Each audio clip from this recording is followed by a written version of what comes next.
How to make these super easy and super delicious danishes.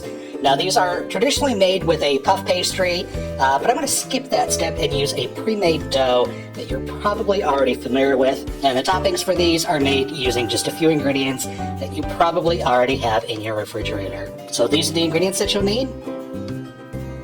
And let's get started. Now I told you I'm going to use a pre-made dough here, and for the dough I'm going to be using crescent rolls. This is basically a puff pastry, almost kind of ish, in a tube. These make the best danishes. I've just got a tube here of the big and flaky. You can use the regular size crescents as well. Your danishes, finished danishes, won't be quite as big, but this is a 12 ounce or so roll of crescent roll dough, and I'm going to go ahead and unroll this. Now I'm just going to work with a few triangles here. Now everybody knows that, with crescent rolls, you take a triangle, you roll it up. Kind of a makeshift croissant, if you will. But I'm not going to be using the triangles. I want this in a rectangular shape because I'm going to be cutting these into strips. I'm just going to go ahead and pinch that seam, and then before I cut this into strips, I'm going to take some regular white granulated sugar and sprinkle that right on top of my dough. Now crescent rolls by their nature are not very sweet, so this is going to sweeten up my dough a little bit, and I'm just going to press that sugar into the dough, and then just using a regular knife, butter knife here, I'm going to cut this into 4 strips. Now if you're using the regular size crescent rolls, you might only be able to get away with 3. But you want your strips about 1 inch wide to about 8 inches long or so.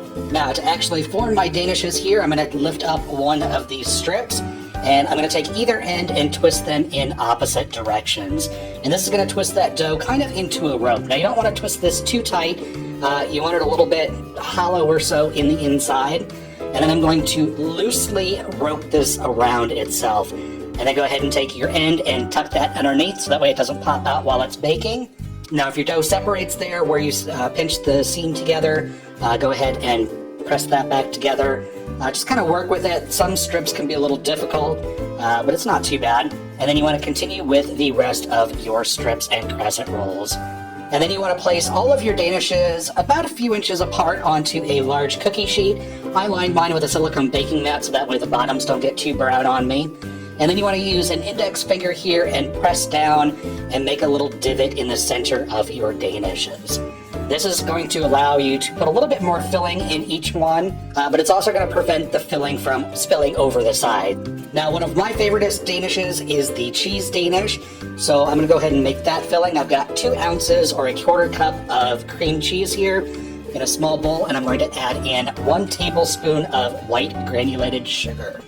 Now some recipes will tell you to use powdered sugar. Don't. Powdered sugar will actually make a frosting, and that frosting will melt on you. So just use plain white granulated sugar for that. Now to actually fill your danishes, you want to take about 1 teaspoon or so of your filling. I'm going to start off with the cheese here and place that into the center of each little danish round. You don't want to pack down your filling down into the danish. The danish will actually, or the dough will rise up and around the filling. So just go ahead and put it right on top.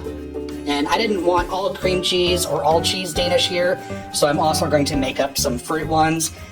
Here I'm using some raspberry jam, and again I'm just going to use about 1 teaspoon of jam in each one of my danishes. You can use any kind of filling that you want for these. You can do raspberry, you can use strawberry. I'm also using apricot here and a few others. Use whatever is your favorite. You could also use pie filling for these if you wanted to. And once you get all your danishes filled, you want to go ahead and put these into a preheated 375 degree oven for about 10 minutes or so. And once they're nice and golden brown, go ahead and remove them from your oven. Then I took about 1 tablespoon or so of butter and put that into a small dish and melted that down. And I'm going to use a pastry brush, and I'm just going to brush the tops of my danishes with the melted butter. This is going to make sure that my danishes are nice and soft. So you just want to brush a little bit of that melted butter on each one, and then you want to let these cool down for a few minutes before you ice them. And for the icing, I've got 1/4 cup of powdered sugar. I'm going to add in about 1.5 teaspoons or so of milk. Using a spoon, I'm just going to mix that together until it forms an icing. You want your icing thin enough that it will drizzle, but you don't want it so thin that it runs all over the place, so adjust the milk and powdered sugar to the correct consistency. And it should kind of look like this when you are done with it. And then you just want to use your spoon here, and you want to drizzle that icing right on top of your danish. Then you can go ahead and serve these up warm. If you're not going to eat them right away, go ahead and store them in an airtight covered container. And these are actually better the second day, if they last the second day. But there you go, that's how easy it is to make homemade, semi-homemade danishes. Now I know this is not the traditional or authentic way to make danishes, but this is the way that I like them and I prefer them. So definitely give this recipe a try. It's super easy and super quick, and you're sure